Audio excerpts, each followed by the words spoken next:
This video is part of our Virtual Telehealth Technology Showcase series. This is one of 2 episodes for remote patient monitoring. To see the other episode, please see the resources in the description. Enjoy the video.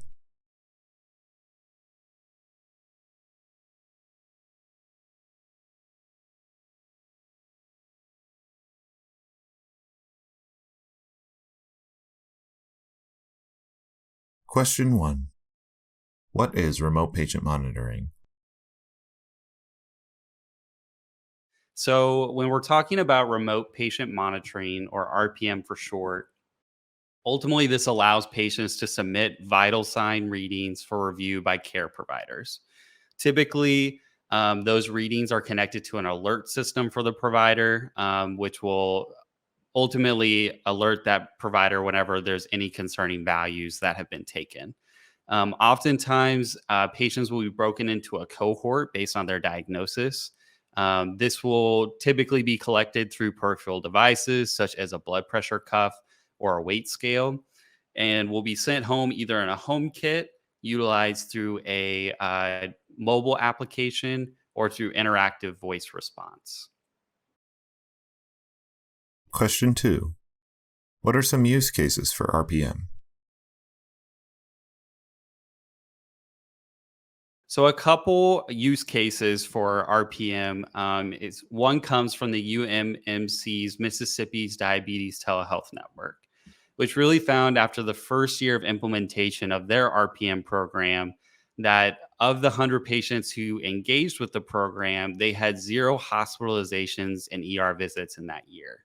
Additionally, that cohort saw an average A1C reduction of 1.7%, and they saw that there is a total annual cost savings of over $300,000.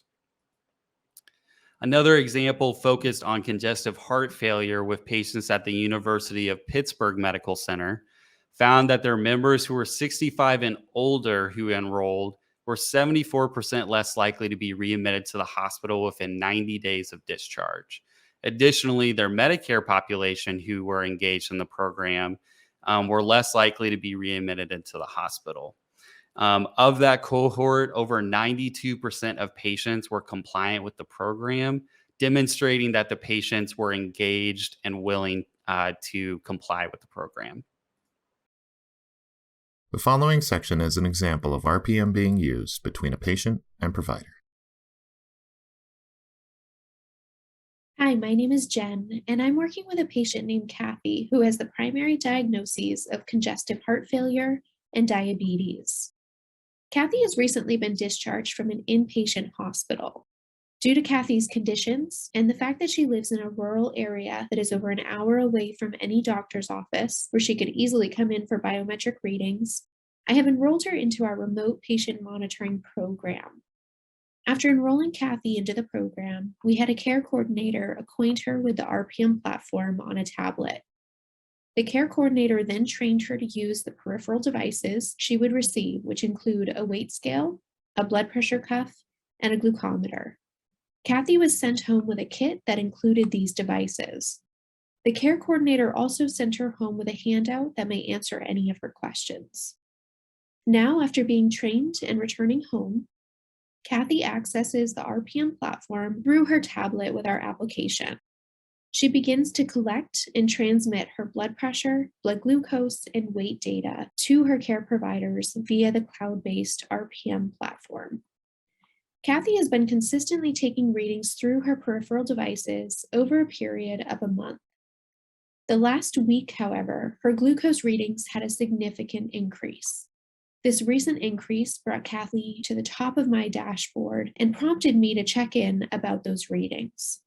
I reached out to Kathy first by text to start a conversation about this trend and to set up an appointment to talk in more detail. Hi, Kathy. My name's Jen. I'm a certified diabetes care and education specialist on your care team. Is this still a good time for us to chat? Our call should only take about 5 to 10 minutes of your time. Hi, Jen. Yeah, this time still works well. Wonderful. And before we get started, I want to be sure to protect your privacy. Can you confirm your full name, date of birth, and home address? Sure. Kathy Smith, January 24th, 1969, 14 Washington Street, Auburn, Massachusetts, 06349. Great. Thank you, Kathy. The reason I had reached out to set up this call was to touch base with you about some of your recent blood sugar readings. Would it be okay if we look at that data together? Yeah, absolutely. I noticed my blood sugar readings started to run high over the past week and was planning to talk with my provider about it. But that visit is a few months out, so I'm glad you contacted me. Thank you. Yeah, and great observation. I actually noticed the same trend in your blood sugar readings, and I'm curious to hear your thoughts on what may have prompted that change. But before we do dive in, I want to first say great job checking your weight, blood pressure, and your blood sugar. Those frequent checks you've been doing using the new devices has really given us a lot of valuable data to look at together. Well, thank you. I've been working hard to keep up with it. I was nervous about figuring out all this technology, but so far it's been easier than I expected. That's good to hear. Well done, Kathy. You've accomplished a lot over the past month. And looking at the blood sugar data you've collected, your morning fasting readings appear to be trending a little high.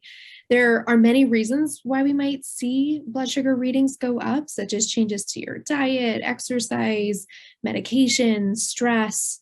There's lots of reasons that could contribute to that. What do you think might be causing those recent high blood sugar readings? Any theories?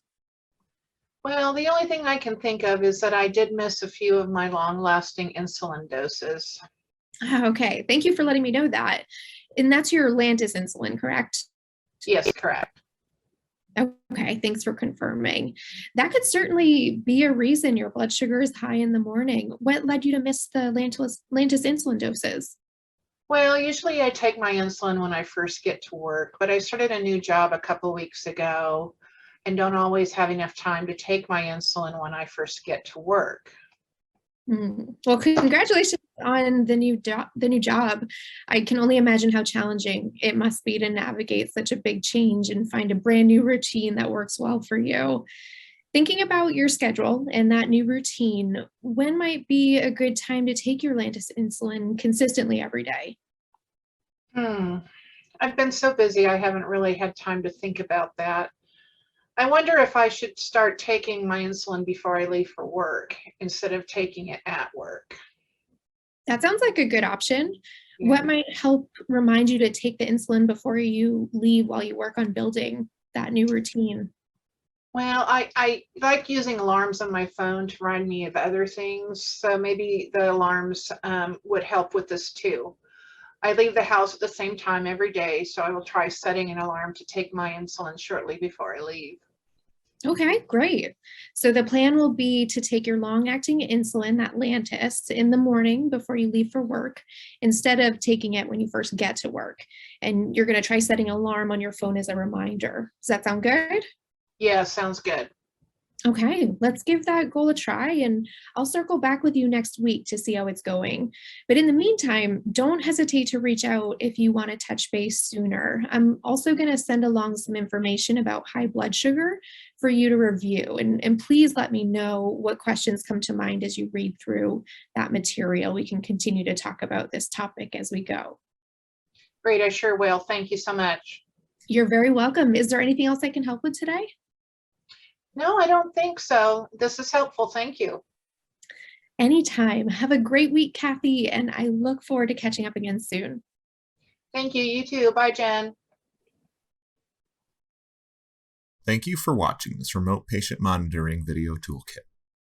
You can find the other RPM video and more video toolkits in the related resources linked below.